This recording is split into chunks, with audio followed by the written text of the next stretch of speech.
Bonjour, alors comme prévu, un petit complément sur ces histoires d'isomères Z et E dans les molécules qui contiennent des doubles liaisons.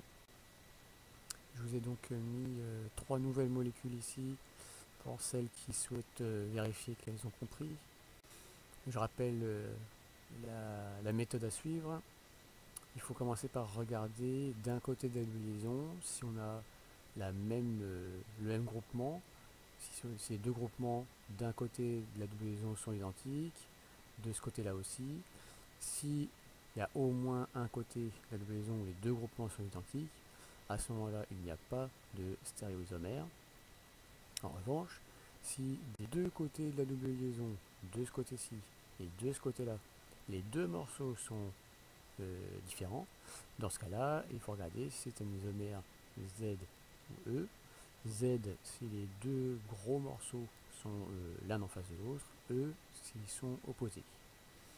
Prenons le cas de cette molécule-là. Alors, ce que je vous recommande, c'est de tourner un petit peu la tête pour arriver à voir la double liaison vraiment à l'horizontale. Je vais le faire à l'aide du logiciel pour que ce soit plus clair. Donc cette double liaison, je la tourne légèrement pour qu'elle soit bien en face de nous.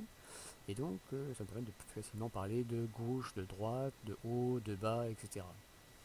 Donc, cette molécule, du côté droit, nous avons un éthyle, ici deux atomes de carbone.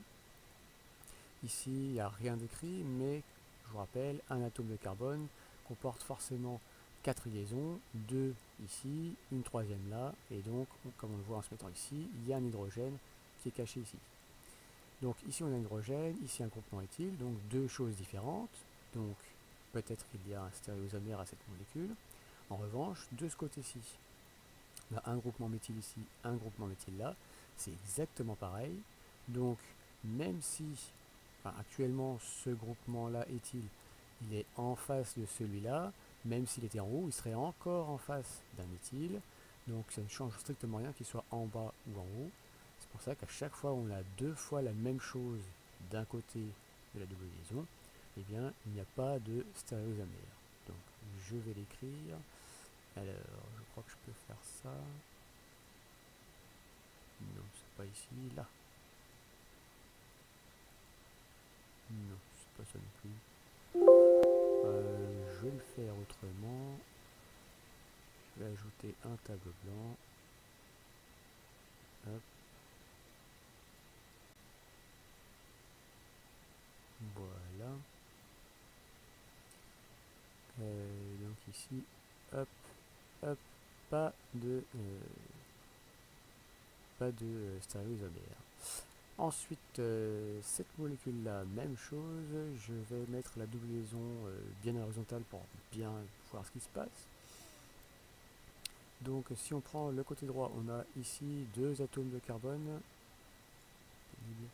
Deux atomes de carbone, donc un groupement éthyle. Ici 1, 2, 3 atomes de carbone, donc un groupement propyle, donc c'est différent.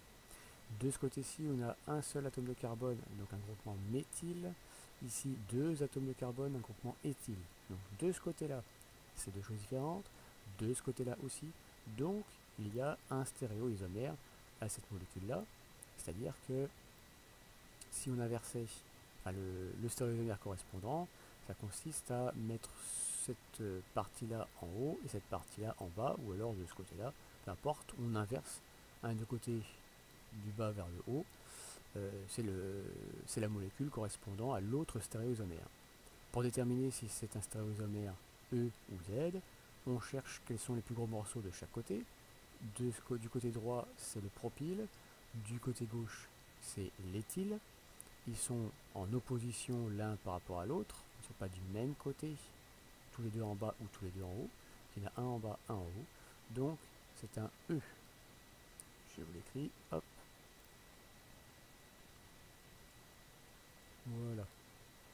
Donc là, c'est la molécule E. Et enfin, dernier exemple, hop, je la mets droite, tac. Et donc, nous avons de ce côté-ci un groupement un petit peu bizarre avec trois atomes de carbone.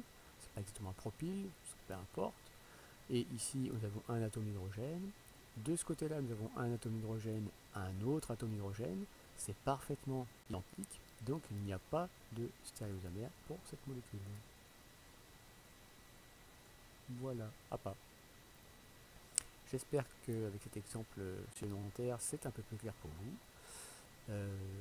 Voilà, je vous donne la correction sous peu de l'exercice suivant. Et puis je vais faire en sorte de faire un maximum de vidéos pour que vous puissiez regarder au fur et à mesure. Bon courage à vous et à bientôt.